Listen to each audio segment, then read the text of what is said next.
Coming up on this episode of One-on-One Sports, we tackle the biggest signings of NFL free agency, find out who made the field of 68 in the NCAA tournament, and judge the worst front offices in sports. All that and so much more. And it all starts right now.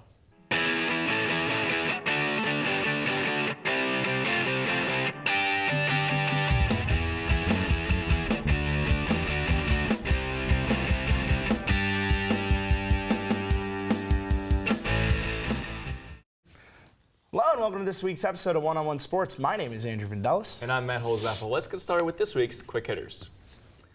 ESPN's Jeff Van Gundy has made the claim that the Los Angeles Lakers should consider trading LeBron James after a disappointing season for the team so far. Gundy's reasoning was that the Lakers should let go of LeBron to free up cap space rather than build around him. Anyway, is this a good idea or is Van Gundy's take ice cold? It's freezing in here. No. What good would come out of this for both sides, for that matter? We know LeBron would decline virtually any trade offered to him. And what's his value at this point in the season, or at next point, for any other team other than the Lakers? You know, 4 years, $50 million or whatever, 350, whatever it was. 154, yeah. 154. But it also defeats the purpose of why the Lakers got LeBron in the first place, to win a title. It would be absolutely atrocious. Yeah, and look, here's the thing. If you're watching Lakers games and you are honestly saying LeBron is the problem, then you're missing a lot. Look, there's injuries. There's a lot of problems that are going on with the Lakers right now, but LeBron isn't one of them. He's their leading scorer, rebounder, assister. He plays the most minutes. He's not the reason that they're 31 and 39, no, right? No, not at all. And look, Rob Pelinka and Magic Johnson did not bring him in to trade him. They brought him in to make him this place a more attractive market for other free agents. So why would you trade that away? Yeah, exactly. LeBron's the centerpiece of that team, like it or not. You know, you're going to build your team around him. He is lay GM sometimes, as people like to call him. But at the same time, it's LeBron James. I don't see why you trade him. Maybe they can trade away the injuries, though. Yeah, and you know, Mark Jackson said on the broadcast that Jeff Van Gundy was crazy. I completely agree. He's absolutely nuts. Last week, the New York Giants traded Odell Beckham Jr. to the Cleveland Browns in exchange for first and third round picks and safety Jabril Peppers. This came after the team also traded Olivier Vernon, and let go Landon Collins earlier in the week. So, Matt, this question must be asked. What are the Giants thinking? It's going to be okay. First, you let a top-tier player like Landon Collins just walk. Then you trade a top-5 receiver and fan favorite in Odell Beckham to the Browns. My question is, who are they paying? And I'll answer it for you. The only player who counts more than $20 million against the salary cap this year is Eli Manning. And I don't think this was an Eli versus Odell case, but if it was, there's an obvious answer. Odell Beckham. This is absurd. Shame, Dave Gettleman. Shame. He destroyed the Panthers, and now he's doing the same thing. Yeah, and then they go out and sign Golden Tate. As if to say, here, I'm sorry, take Golden Tate. I love it, but for all the wrong reasons, and you might as well maybe tank for Trevor Lawrence, you know, do whatever. And this season, Saquon's not going to be rushing the ball 50 times, is he? That's what well, my point here is that, did they even watch any games last season? There were a couple points in the season where three good things happened. Odell made a play. Saquon made a play, or Landon Collins made a play. Now, 2/3 of that is gone. Who's making plays? It's not Golden Tate. And we're not trying to discount Eli, but, you know, he can only play for so many more years. He's 36. And now he has no weapons other than Saquon. Mm-hmm. It's absolutely abysmal. And even worse, the pick that they got from Cleveland in the first round is 17. It's not even a great pick. So the odds that you get a player Odell's caliber with that pick, or any pick at all, are so low that it's just not worth it. But now, like, if you're the Giants, what do you go for with those two picks, do you think? I mean, look, they've improved the O-line drastically. Now you're missing a hole. You have holes on defense. You lost Vernon. You lost Collins. Now there's holes on defense where you had just fixed that. There's just so many holes. I think receiver as well. I don't think Golden Tate and Sterling Shepard are a starting two receiver tandem. I think the Giants should spit off a little bit more than they could chew. Exhausting. Russell Westbrook and a Utah Jazz fan got into a heated and reportedly vulgar verbal altercation last Monday that resulted in the fan being banned from the Vivint Smart Home Arena and a social media firestorm.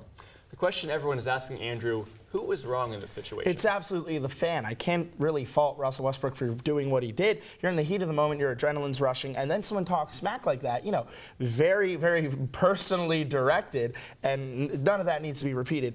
But that fan paid for a ticket. Listen, he paid for a ticket, and when you go, You can act in a certain way. You can boo, you can cheer, you can chant. But when you abuse your privilege of being a fan and being that close to the action, you're definitely going to get what you deserve, the ban. I think there's nothing wrong. You suck. Exactly. See, how does it feel? Yeah, it doesn't feel good. and now I'm going to cry. Yeah, Hold exactly. on 1 second. Jeez. But you're not going to yell back at me and say, hey, F you. No, yeah, That I'm was not going to terrible. threaten your family. Yeah, I agree the fan was wrong. Did Russ handle it in the best way? No. Russ, if you're a player, just don't talk to the fans. Ignore them. I know it's harder. It's easier said than done. Look, like you said, as a fan, you get a ticket. You're there to watch the game. Don't talk to the players. Just watch the game. And yes, heckling happens in every sport. Should Russ have ignored it? Yes. But like we heard, there was some pretty mean stuff said, so I can't really blame him. Remember last year in the finals against Golden State, LeBron got some nasty stuff chanted at him as he headed back to the locker room. Happens That everywhere. can also throw off a player's mojo when you think about it. He could be having a great game, and athletes have feelings too. Yeah, fans, leave the players alone. MLB superstar Mike Trout has agreed to a contract extension with the LA Angels worth $430 million over 12 years. This news comes just after Bryce Harper was accused of trying to get Trout to join him on the Philadelphia Phillies. Matt, is Mike Trout worth not $43 million, not whatever I said, but $430 million? Of course. He's already the best player in baseball, and he has a chance to go down as one of the best ever to play the game, but he still needs some help in LA. I don't think the question is about Mike Trout, because obviously they're going to pay him. Who's he playing with, though? And on top of that, who do they have that it can pay? Where's the money going to come from? I don't know, all this money. Yeah. Look, the problem here for the Angels, the reason why they made this move was that there were some interesting pitches, no pun intended, coming at Mike Trout. Most importantly, from Bryce Harper. Now, we know that Mike Trout lives in New Jersey. He's a big Eagles fan. Philly's an intriguing market, and playing with Bryce Harper, I'm glad they locked him down. You got to sign somebody else. Exactly. You need backup, because if you want to make a deep playoff push, you have a generational talent on your team. That's not going to go away no matter what team he plays for. Mike Trout has never won a playoff game. That's He's been there once, and he was swept by the Royals. It's an atrocity, when you're in the league for that long and you're arguably the best in the league for that consistent period of time throughout your career, and the Angels are going to back up the Brinks truck for you, and rightfully so. It's smart for them, though, because they're squashing any rumors of him wanting to leave in the first place, or even if he did. But I agree. You absolutely have to give him backup. Absolutely, he needs help, but at least he got his money. Well, that's it from us for the Quick Hitters. When we come back, Andrew will be talking Selection Sunday with our college basketball experts.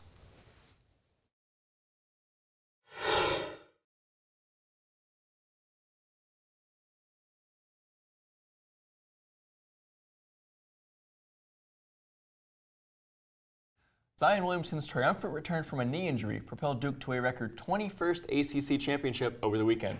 I'm now joined at the desk by David Flint and Drew Gentry to take a look at the ACC tournament, as well as how Zion Williamson looked after his injury scare. So guys, start with you, David. How did Zion look, and how valuable was his impact on a Duke team that has no shortage of elite talent? Zion's fine. To all Duke naysayers and hypochondriacs in the Blue Devil fan base, Zion is fine. Don't worry. He basically, as much talent as Duke has on that team, he carries them, there's no question. And they can win without him, sure. They can scrape by with, 4-point wins, 6-point wins. With him, I wouldn't be surprised if they win by 15 every game they play. He's unguardable. With him, it's completely a different Duke team. He has the ability of a superstar. Like you see teams struggling in the NBA when their big player goes out, the ones that only have one or two major players. Duke has 3 players. Cam Reddish has been inconsistent. But all I have to say is if you're facing Duke in the NCAA tournament, I'm sorry. Good luck. The NCCU coach the North Carolina Central coach, who has the opportunity to play there in the play-in game, came out and he said, playing against Zion Williamson is like me playing against my 6-year-old son. That says something about how highly respected he is, because he's a freak of nature, and it's just a big oof for everybody else that's playing against Duke in the postseason. How do you try to defend him? Hope he goes up for a dunk and misses it? I think you got to send him to the free throw line, right? That's what we've seen. Send him to the free only throw place line. he's struggling. 81 points, 30 rebounds, and 7 steals in 111 minutes in 3 games. All those wins. Let's talk about the tournament as a whole, though. What would you guys take from the ACC tournament that Duke won, Florida State was second? I knew Florida State would beat Virginia whenever I saw the matchup. The athleticism of Florida State matches up really well with Duke. The game was really good. But the thing that really impressed me was the top 4 seeds really made it to the semifinals. And then there was 2 upsets, if you want to call them that. Duke, Carolina, you never know what's going to happen in that. but you take the top 3 seeds in the nation into the same tournament, you're enjoying the best basketball, best conference in college basketball. There's no other conference that can remotely say that they have that much talent at the top. Oh, I agree with you. The only thing I wished was different, though, I wish the seeding didn't have Virginia as the 1 because they always choke when they're the top seed in a tournament they're supposed to win. Last year, looking at you. But if you had it where Duke and Carolina met in the final instead of the semi, talk about an electrifying final. That being said, all 3 of those number 1 seeds, UVA, Duke, UNC, they're all going to be threats in the tourney. They're all going to at least make the Sweet 16, if not go further. Yeah, we're definitely not seeing Virginia getting eliminated in the first round again this year. I think we won't see a 1 seed because, one, I think all the 1 seeds are kind of deserving. The only one that you could even question is Gonzaga, but they had the resume the whole season. They even beat Duke earlier in the season. But what you take away from this ACC tournament is every single team from the ACC that is in the tournament is a threat because they all beat each other throughout the season. Mm-hmm. The top teams, I think, only 2 had 16 wins, and that's Chapel Hill and Virginia, while Duke and Florida State had 14 in the regular season, so 1 came around.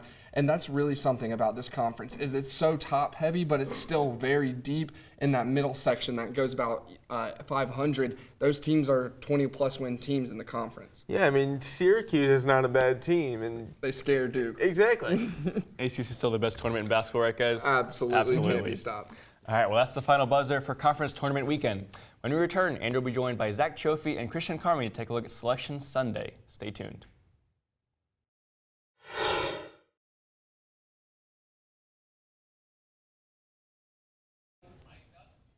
With conference championships coming to a close, we finally found out who will be going to the big dance this coming week. With that in mind, I'm here with Zach and Christian to discuss the biggest news surrounding Selection Sunday. So Christian, out of the 4 number 1 seeds, who has the biggest chance of going the furthest? I mean, this is the moment we've all been waiting for. The Duke Blue Devils, I think, have the best chance. They have a pretty easy division in the East. I think that it's Zion Williamson, R.J. Barrett. You have the 2 most talented players in all of college basketball facing off against, I believe, to be UNC in the championship game, and I have Duke winning it all. They have been unstoppable all year. This is the moment the entire country has been waiting to see. Duke in March Madness. Let's go. I would agree on Duke. Duke's got a lot of talent. No one's really stopped them. I see Virginia Tech. I don't know how they're going to play with Justin Robinson just coming back from injury. Mississippi State, they could be out in the first round. I think Duke's got a very easy path to the Final Four. They got a great match against Gonzaga. I don't see them having a problem with that in this little revenge matchup after the matchup in Hawaii. And I have Virginia from this side. Defense travels. I think Virginia's fired up after last year. Tony Bennett will get those guys right. I think it's the best offensive team we've seen from Virginia in many years. You got Ty Jerome, DeAndre Hunter, some great pieces there. I like Virginia. And I'm going to take Virginia with the national championship. This is their year. This is what they've been waiting for. Hopefully they don't lose in the first round. And I think they'll shut down Duke's offense and have enough offensive firepower to beat Duke in the national championship. All right, Zach, so we'll start with you. What's the biggest potential upset you see in the tournament? I see a few upsets. I think the biggest one is Wofford. Really? Wofford going to the Sweet 16. Oh, the Sweet 16. They're going to beat Kentucky? So I think they'll beat Seton Hall. Big East has been very inconsistent this year. Oof. I don't like any Big East teams. And then Kentucky, they'll face Kentucky in the second round. Now, interesting stat here. Kentucky played UNC Greensboro in the non-conference schedule. It's just squeaked by. It was a tie game, I believe, with 4 minutes left. Wofford beat UNCG by 30 points both times in the regular season, beat them in the conference championship. They dominated their conference. UNCG was second best team. They have the pieces. Fletcher McGee's one of the best shooters in the history of college basketball. I think they'll make some noise. I know Kentucky's hot, but they don't really have that star power this year. That's why I'm going to go Wofford to the Sweet 16. I have Oregon beating Wisconsin in the first round, round 64. They lost Bowl. I mean, what a coaching job to still have Oregon win their last 8 games into the tournament and to win their division title. And they're going to be hot. They're going to be a tough out. They play phenomenal defense up and down the floor. Wisconsin's they're a great team, but I think Oregon has it right there. All right, finally, Christian, which seeding shocked you the most? I'm surprised Michigan State didn't get number 1. I mean, they are number 2 seed, but they are phenomenal. I mean, the job that Todd Izzo has done with Michigan State has been great. They are first in points, rebounds, and three-point percentage in the Big Ten this year, and that's a phenomenal stat. When Duke, if they get that far, if Duke and Michigan State meet up in the Elite Eight. That's going to be a great game, and we'll see. It's a tough game for Duke to win. But Zach, what about you? There's a few seasons. I think the committee did a good job with the teams in the tournament, but seasons that confused me the most is Villanova as a 6 and Marquette as a 5. Villanova won the Big East regular season title and the tournament, so that's a little confusing. Well, they had some tough losses. They had some tough losses in non-conference, but winning the Big East regular season and the championship compared to Marquette, who didn't win either of those, I don't see how you put Marquette over Villanova. And also Auburn. Auburn had a phenomenal SEC tournament. This is a team that was ranked in the top 10 at the beginning of the year. I don't know how they could be at a 5 seed with teams like Kansas State without Dean Wade. Kansas at a 4 has played terrible. They have played terrible. Virginia Tech without J-Rob. Yeah, I think Auburn is at least better than Kansas, and I think you can see Auburn is going to go far. I mean, at Auburn least should into have the definitely 32. jumped off to that 4 line. So that's probably the one I had the most problem with. Absolutely. All right, well, that's all the time we have from the hardwood, but when we come back, Matt will be sitting down to discuss the biggest moves from NFL free agency so far.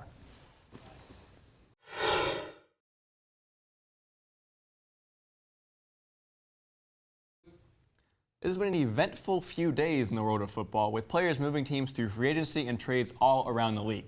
I'm joined at the desk by Will Burns and Brad Critter to discuss some of the biggest names that changed teams this past week in an NFL prop block. So, guys, first up, Steelers to Eagles, Le'Veon Bell. Brad, what do you got? So for Le'Veon Bell, he secured the bag. I like it. Simply put, we discussed this on this show in September. His sole focus in sitting out the whole year was securing the bag, getting the most guaranteed money he could. I think a lot of people thought he would get between $35 and $40 million. He got $35 million guaranteed. The Steelers only offered him $17 million guaranteed. He's the second highest paid running back in guaranteed money in the NFL. So is it a monster deal? No, but it's a lot of guaranteed money, so I think it is a success for Le'Veon Bell. I'm kind of on the other side of this. I believe he lost out on a lot of money here. He could have gotten $72 million over 5 years. Instead, he gets 52 over 4. Guaranteed money, though? Guaranteed, he is making more, but he's making less money than Kelly Olynyk. I mean, Different sport. It's a different market. Yes, it's a different sport. I'm just but trying go to ahead. make a point here. It is a different sport, but this guy is one of the best running backs in the NFL, if not the best. He sits out a year. Todd Gurley's better. Gets barely more guaranteed money. He got double the amount. But potentially $14.5 million he's missing out on here. But the whole point here is guaranteed money. He got more of it. I think either way, he's success. glad to be out of Pittsburgh. He didn't want to be there anymore. Agreed. All right, next guy, Nick Foles goes Eagles to Jaguars. What do you got for Nick Foles, Will? I got a poker chip here because Nick Foles really bet on himself a few years ago. He was close to being out of the league when he was on the Rams. He decides he's going to come back, and what does he do? He goes to the Super Bowl, beats Tom Brady, wins Super Bowl MVP, and he just got 4 years, $88 million. This guy, like I said, he bet on himself. He's making a lot more money than he ever thought he would have, considering retiring just 5 years back. So I'm keeping the prop the same. Nick Foles also secured the bag. 4 years, $88 million, $51 million guaranteed for Nick Foles. This is the biggest signing the Khan family has made since Kenny Omega. It's incredible. The amount of money that wrestling reference. It's the incredible amount of money that they have spent on a guy who, yes, he won a Super Bowl, but has never proven to be successful outside of Philadelphia. And in the NFL, if you're going to succeed, you either have to have an elite franchise quarterback who's a veteran making a lot of money, or a rookie making a small amount of money. They have a mediocre quarterback making superstar money. I don't think it's a formula for success. All right, so Nick Foles is only 30. You kind of cheated. You used the same prop for both, but that's okay. Last guy is Odell Beckham, goes from the Giants to the Browns. Brad, what's your prop? So my prop goes to Dave Gettleman and the Giants front office. You're trash. We use this trash can a lot. Odell Beckham, the third best wide receiver in the NFL. Yep. Traded for the 17th overall pick, Jabril Peppers, and the worst of Cleveland's 2 third-round picks. All this guy had to do was come in last year, get a franchise quarterback second overall, keep all the good young players that they had. Why did they not franchise tag 25-year-old, 3-time Pro Bowler Landon Collins for $11 million? Get your quarterback, fill in the skill positions, and keep everything you have. Instead, they've blown it up to smithereens. I don't know what the plan is. There is no plan. You're not a rebuilding team if you trade Odell Beckham and then sign Golden Tate. I got no idea what's going on here. I don't know what Terrible they're job doing by Dave either. Gettleman. Yeah, I agree. That's why I got the Giants a lighter, because they need to fire Dave Gettleman immediately. He's the worst GM in the National Football League. Agreed. He didn't prove anything with the Carolina Panthers. They were fine seeing him go. The Giants, for some reason, pick him up. And he's been extremely inconsistent with all of his takes. He has let JPP walk. He let Landon Collins walk for nothing, as you said. OBJ is gone. I don't think any Giants fans are happy about that. Certainly not And me. they still have Eli and don't have a quarterback answer. There's no plan. And he's getting paid $23 million next year. Eli, yeah, it's a ridiculous. mess. Said win now.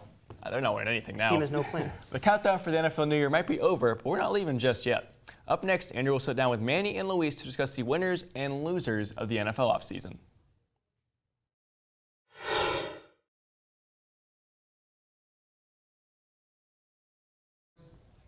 NFL free agency has begun, and most of the top players on the market have dotted the ink with their new teams.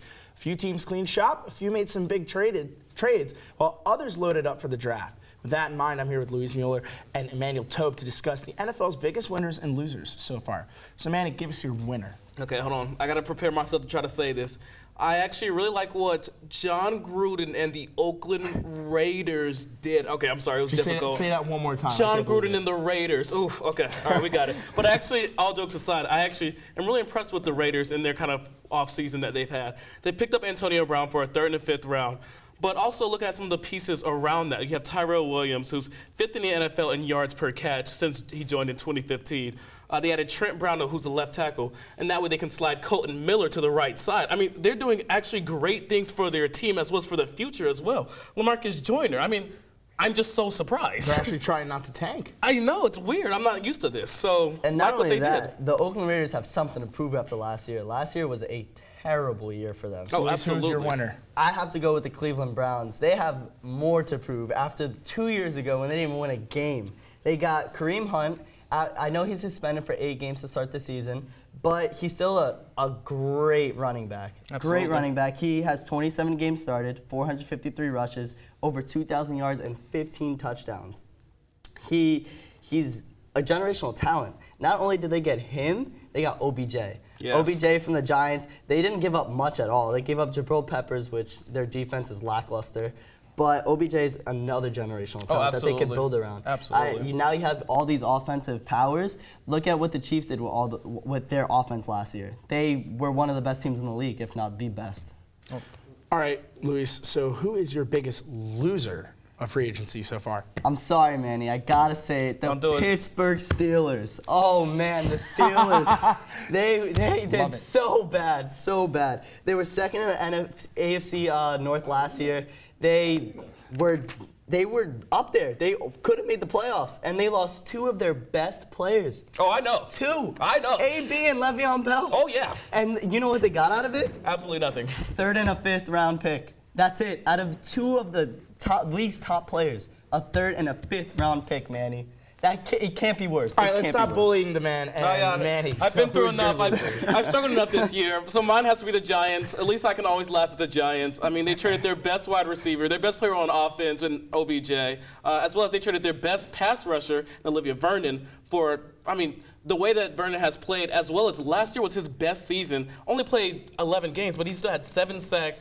In the last 3 years, he has 56 quarterback hits, 28 tackle for losses, 22 sacks, and I just don't know what they're doing. You know, it's like, at least I know what we're doing. We're just trying to get rid of all the trash that we've had to deal with. But the Giants, they got rid of some trash, but they signed Golden Tate to a 4-year, $23 million guaranteed contract for a 30-year-old wide receiver. Are they tanking, or what are they trying to do? Because why give him $23 million guaranteed? They got to get rid of Eli, too. A lot of questionable moves, but also a lot of big moves. And that's a wrap from the Gridiron. Stay tuned to hear Matt and I give our takes on the worst front offices in sports.